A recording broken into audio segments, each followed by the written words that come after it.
Bizim yesimiz süygen Allah'tır. Ay kulların süye. Şu hakta gelgen hadisi kutside özüne Allah-u Teala bir yol gösterdi mümin kullarına. Ör boğan yesi bize ayta, hey adamın ulanı, sen korkma paçalığını yesilerinin, meni paçalığın barçak zaman. Meni paçalığın bir de tozulmayı. Hey adamın ulanı, sen korkma rızkı az bular dep. Meni haznaların tolgandır. Ve onlar bir de boş bulmaz.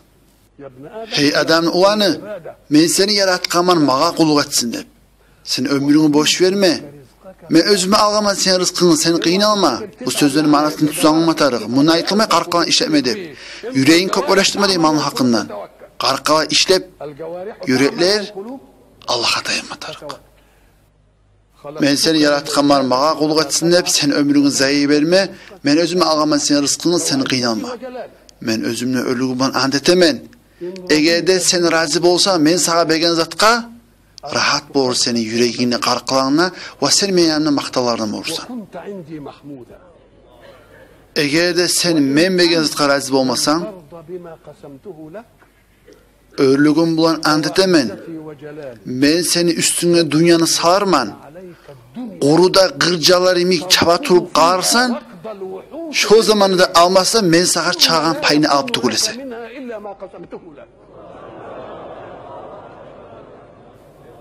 Hey adamın ulanı, men köklerini yerlerini yaratkama orman kıyın tuguledi. Mağar kıyın bordup esine gelem sağa bilgisik aş vermege. Hey adamın ulanı, sen menden tanala rızkı talep etme, neçip men seni tanala ibadet talep etme giyimik.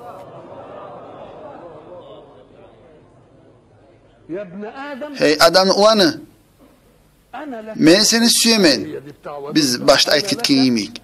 Meni sağır hakların barekenge, senne meni süyegen bol.